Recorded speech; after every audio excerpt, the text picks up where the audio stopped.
Welcome to the bird media. నేను మీ పవన్ కృష్ణమూర్తి. ఆంధ్రప్రదేశ్లో శాంతి భద్రతలు క్షీణించిపోయాయి. ఆంధ్రప్రదేశ్లో దాడులు జరుగుతున్నాయి. వైఎస్ఆర్సీపీ నేతలు, కార్యకర్తలు, మాజీ శాసనసభ్యులు, మంత్రులు, మాజీ ఎంపీలు అందరి మీద కూడా దాడులు జరుగుతున్నాయి. అందరినీ కూడా ఈ విధంగా అవమానిస్తున్నారు, లేదంటే దాడి చేసి గొడవలు చేస్తున్నారు. అందువల్ల ఆంధ్రప్రదేశ్లో శాంతి భద్రతలు పూర్తిగా చేజారిపోయాయి. అక్రమం రాజ్యం వెళ్తుంది కాబట్టి రాష్ట్రపతి పాలన విధించాలి అని చెప్పని పార్లమెంట్ ఎదుట వైఎస్ఆర్సీపీ ఎంపీలు ప్లకార్డులు పట్టుకొని నిరసనకి దిగారు.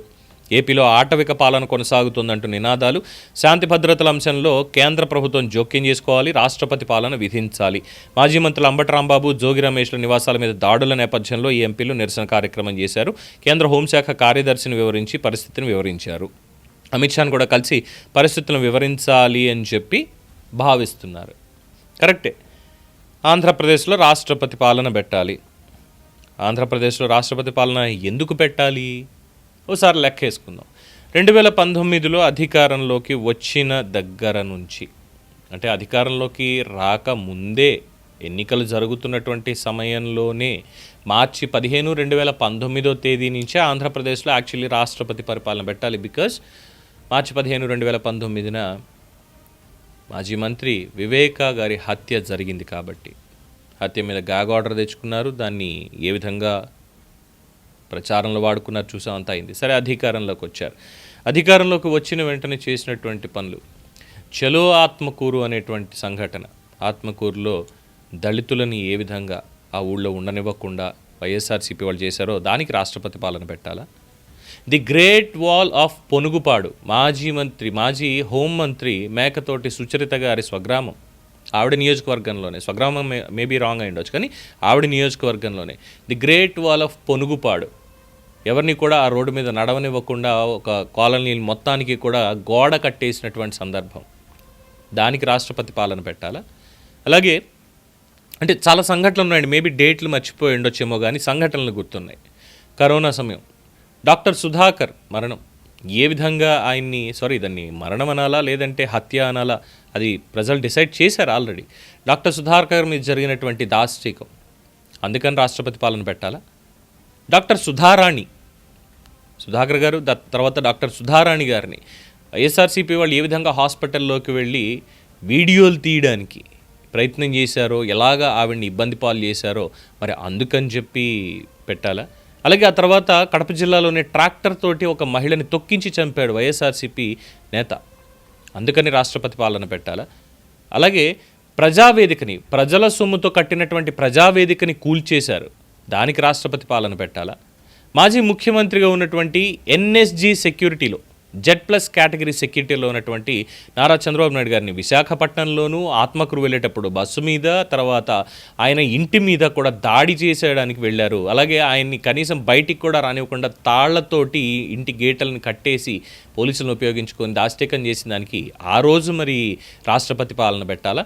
అండ్ ఆఫ్టర్ దట్ చీరాలలో కిరణ్ కుమార్ కరోనా సమయంలో మాస్క్ పెట్టుకోలేదని కొట్టి చంపినందుకు గాను పోలీసులు లాఠీ దెబ్బలకే మరణించాడు, అందుకోసం అని చెప్పి రాష్ట్రపతి పాలన పెట్టాలా?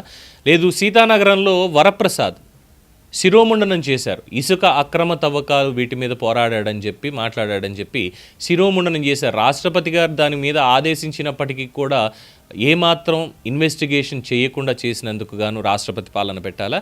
లేదంటే డ్రైవర్ అయినటువంటి సుబ్రహ్మణ్యం, దళితుడే కాదు, ముందుగా మనిషి, ఆ తర్వాత సామాజిక వర్గాన్ని చూద్దాం, అతన్ని నిర్దయగా చంపేసి డోర్ డెలివరీ చేశాడు ఎమ్మెల్సీ అనంతబాబు. ఇప్పటికీ ఇంకా రాజీనామా చేయలేదు, అతనికి శిక్ష కూడా పడలేదు మర్డర్ చేసినందుకు. అందుకు రాష్ట్రపతి పాలన పెట్టాలా? కర్నూలులో అబ్దుల్ సలాం కుటుంబం మొత్తం అంతా కూడా ఆత్మహత్య చేసుకుని చనిపోవడానికి కారణమైనటువంటి ఒక పోలీస్ అధికారి, ఒక హెడ్ కానిస్టేబుల్ చెయ్యనటువంటి దొంగతనాన్ని అతని మీద మోపి చేసినటువంటి దానికి, మొత్తం కుటుంబం ఆత్మహత్య చేసుకున్నటువంటి దానికి, అందుకోసం రాష్ట్రపతి పాలన పెట్టాలా? సిబిఐ వాళ్ళ మీదే ఎదురుదాడులు చేసి కేసులు పెట్టినందుకు రాష్ట్రపతి పాలన పెట్టాలా? లేదంటే హెబియస్ కార్పస్ పిటిషన్లు విచారిస్తానన్నటువంటి జస్టిస్ రాకేష్ కుమార్ గారు రూల్ ఆఫ్ లా ఉందో లేదో తేలుస్తాను అన్నందుకు ఆయన్ని వ్యక్తిత్వ హననం చేస్తూ కోర్టులో అసలు నువ్వెవడవి ఈ కేసు విచారించడానికి అని మాట్లాడినందుకు, న్యాయ వ్యవస్థని అపహాస్యం చేసినందుకు, అందుకు రాష్ట్రపతి పాలన పెట్టాలా? అందుకు పెట్టాలా రాష్ట్రపతి పాలన? 1560 రోజుల పాటు రాష్ట్ర రాజధాని అమరావతి అని చెప్పి దీక్ష చేస్తుంటే ఆ తొలుల కడుపులో తన్నినందుకు పోలీసు కవాతులు చేసినందుకు రాష్ట్రపతి పాలన పెట్టాలా?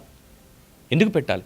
ఇలా చెప్పుకుంటూ పోతే ఇంకా ఎన్నో ఎన్నో ఎన్నో ఎన్నో ఎన్నెన్నో వేటికి పెట్టాలి రాష్ట్రపతి పాలన?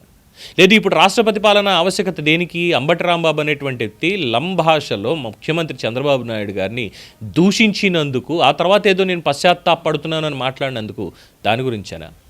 తెలుగుదేశం పార్టీ కార్యాలయం మీద దాడి చేసినప్పుడు, పట్టాభి ఇంటి మీద దాడి చేసినప్పుడు, అయ్యన పాత్ర ఇంటి మీద దాడి చేసినప్పుడు, లేదు అంటే ఆ రోజు జర్నలిస్ట్ అంకబాబు గారు కావచ్చు, లేదంటే రంగనాయకమ్మ గారు కావచ్చు, సోషల్ మీడియాలో వీళ్ళు చేసినటువంటి ఏదో ఒక వ్యాఖ్య లేదంటే ఒక పోస్ట్ షేర్ చేసినందుకు ఎంతమందిని అరెస్ట్ చేశారు? మరి దాని గురించి రాష్ట్రపతి పాలన పెట్టాలా?